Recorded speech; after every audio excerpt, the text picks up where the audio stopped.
जयपुर समेत देश भर में नौतपा के चलते आसपास इलाके में आसमान से आग बरस रही है। पद्मिनी एकादशी पर श्रद्धालुओं को मंदिरों में भीषण गर्मी से बड़ी निजात मिली। मंदिरों में भगवान को ठंडे आमरस, तरबूज, खरबूजे, उनके जूस और शीतल फलों का भोग लगाया गया। इस दौरान ठाकुर जी के लिए जल विहार और नौका विहार की विशेष झांकी सजाई गई। साथ ही मंदिर में मौजूद भक्तों पर प्रसाद स्वरूप शीतल जल की वर्षा की गई, जिससे नौतपा की तपिश के बीच श्रद्धालुओं के तन और मन में शीतलता का एहसास हुआ। जायजा लिया संवाददाता सुदर्शन सिंह शेखावत ने।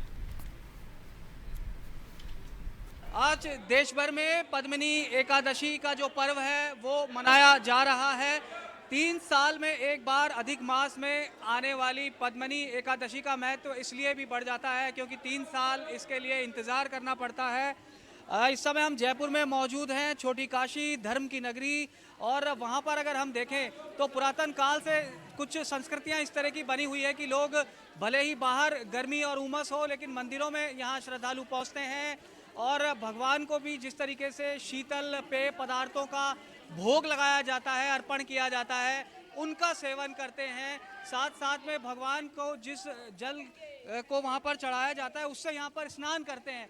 तो अगर हम यहाँ पर देखेंगे तो ये इस तरह की संस्कृतियाँ भारत में मौजूद है, जिसका न सिर्फ धार्मिक बल्कि यहाँ पर वैज्ञानिक महत्व भी सामने आता है कि गर्मी का मौसम होता था, एसी कूलर वहाँ होते नहीं थे और जो शहरवासी थे वो किस तरीके से मंदिरों में पहुँचते थे और खुद को शीतल रखते थे। तो ये यहाँ छोटे बच्चे भी हैं, बुजुर्ग महिलाएं सभी यहाँ पर मौजूद है। आपसे अगर हम जानना चाहें तो आज का जो अधिक मास में 3 साल इंतजार करना पड़ता है पद्मिनी एकादशी को, क्या महत्व है? सूर्य मास और चंद्र मास का महीना होता है। चंद्र मास होता है 354 दिन का और सूर्य मास होता है 365 दिन का। जो 13 दिन का और 11 दिन का जो अंतर रहता है, इस अंतर का होते होते 3 साल के अंदर एक माह होता है। ये भगवान ने स्वयं नरसिंह अवतार के रूप में हिरण्यकश्यप का वध करने के लिए बनाया।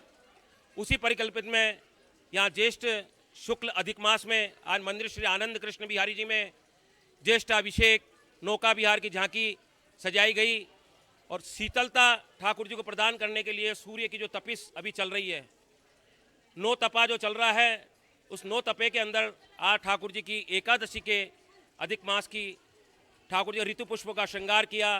झीनी सफ़ेद ठाकुर जी को पोशाक धारण कराई, ऋतु पुष्पों का श्रृंगार हुआ, शीतल थाल का ठाकुर जी के भोग लगा। खरबूज, तरबूज, आमरस, शरबत, लीची, फालसा, जितने भी ठंडे पेय पदार्थ हैं, ठाकुर जी को ये रहे कि ठाकुर जी को शीतलता रहे, गर्मी नहीं लगे। इस प्रकार की ये झांकी सजाकर सभी भक्तों को प्रसाद के रूप में ये झांकी आज सजाई गई। आज 11 का है, 11 के दिन यहाँ पे झांकी सजाई गई है। सबके सहयोग से काम हो गया। हर साल करवाते हैं हम यहाँ जल यात्रा, हर साल में एक बार हो ही जाती है जल यात्रा। हम हर 11 को आते हैं यहाँ पे, कार्तिक के महीने में आते हैं, यहाँ नहाते हैं, धोते हैं, अच्छे दर्शन होते हैं और ठाकुर जी की हम पे कृपा है। तो यहाँ अगर हम देखेंगे तो जो श्रद्धालु हैं वो भी पहुँचे हैं। आज का जो महत्व है क्या?